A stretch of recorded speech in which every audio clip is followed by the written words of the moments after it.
Mark Masters SPORTSCENTRE reporter following IV Canada defeated Finland 65 in overtime on Wednesday at the World Junior Summer Showcase in Plymouth, Michigan. The lines are listed below. Michael McLeod scored the winning goal to cap a wild end to the game, which saw Canada storm back from 42 down to take the lead only to see the Finns tie it up with the goalie pulled. The win represented a nice bounce-back effort for the Canadian group, which had been shelled 82 in a scrimmage against Team USA on Tuesday. "We stuck with it," said head coach Dominique Ducharme. "That's one positive thing. It's not perfect, but those guys played better than they did yesterday, and that's what we want to see from one day to the other, is our guys improving." Phillips scores with 138 to play to give Canada the lead just 47 seconds after Canada's tying goal. Matthew Phillips ducks one in from behind the net to give Canada a 54 lead with 138 to play. Flames prospect Matthew Phillips scored twice in the third period to spark the comeback. The shortest 5'6" and lightest 141-pound player on Team Canada's roster wasn't sure he would even be invited to this event, but is now making the most of the audition. "Honestly, I really wasn't expecting it," Phillips said. "There was a lot of excitement when I got the call and I've been looking forward to it ever since. This week's going really well. He's involved," said Ducharme. He's not the biggest guy, but he gets in there and he's in the action for sure. He can make plays and has the drive to take it to the net like he did with that goal at the end. There's a reason why he's scored so many goals in the WHL 50 in 70 games with Victoria last season, and I think the more it goes on you see him get a little more comfortable. We like what we're seeing right now." Flames prospect Phillips making most of unexpected audition. Matthew Phillips wasn't sure he would get an invite to the World Junior Summer Showcase. Well, the Flames' sixth-round pick in 2016 is making the most of his Team Canada audition, scoring twice late in the third period to help Canada earn a 65-0 win against Finland. Team Canada lines in Wednesday's game had included Phillips, Gajovic, Palin, Dubin, Gradish, Katcher, Glassbitten, Suzuki, Mahura, Timmins, Charlowski, Quenneville, Gerard, Fabre, Hague, Skinner, Wells. Canada climbs out of hole late to win it in OT. Canada scored 3 times in the last 4 minutes to take the lead before ultimately winning it in overtime. Gord Miller and Craig Button have more on that, and what the Canadians have to improve on moving forward. Stanley A. Force on the ice. Teddy Bear off it. 39 teenagers are playing for Canada at the World Junior Summer Showcase, and all of them are trying to stand out and get noticed by the coaching staff. Logan Stanley doesn't have to worry about standing out. At 6'7", 231 pounds, the defenseman is noticeable the moment he steps on the ice. "I joke that he doesn't even have to move in the D-zone," said goalie Michael DiPietro, Stanley's teammate in Windsor. "He can just poke his stick and reach the blue line. Yeah, with that oak tree of a stick it makes him pretty effective out there on the ice." But with the NHL game getting quicker and quicker, Stanley has made keeping up a priority. "You always try and develop your skating," the Winnipeg Jets prospect said. "The game's so fast now that everyone has to be able to skate.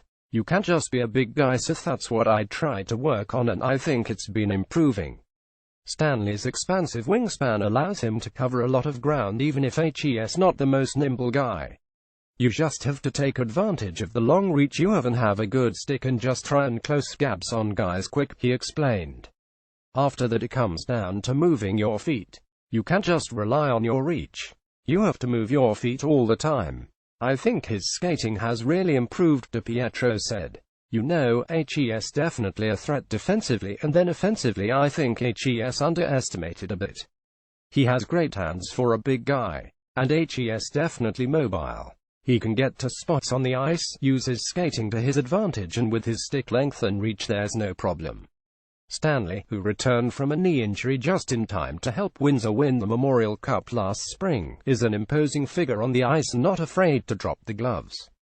In fact, back in the 201,516 season he fought Guelph's Givani Smith, a friend and Canadian teammate, at the Summer Showcase.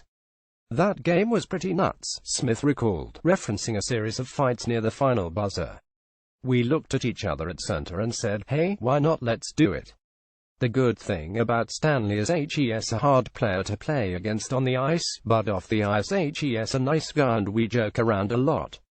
How different is Stanley's demeanor away from the rink? I think polar opposite is the best way to describe it, DiPietro said. On the ice he can definitely rub people the wrong way, and off the ice too he can sometimes get in moods, laughs, but he's a great guy off the ice. Just a big teddy bear. Canada's Stanley, a giant force on the ice, teddy bear off it. Logan Stanley can't help but stand out at the World Junior Summer Showcase. He is the tallest 6'7" and heaviest 231 pounds player on Canada's roster.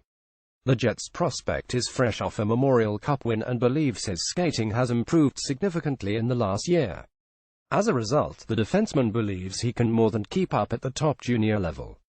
Brotherly advice. Smith, Detroit's second-round pick in 2016, relies on his older brother Gemel Smith, a fourth-round pick of the Dallas Stars in 2012, for advice.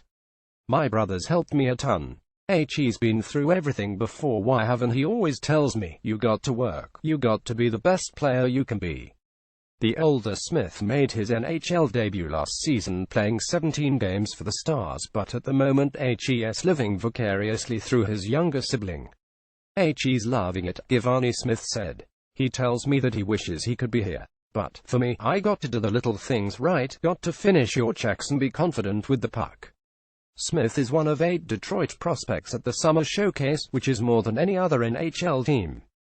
That's an encouraging sign for Chris Draper and the management team, who saw the franchise's remarkable 25-year playoff streak come to an end last season.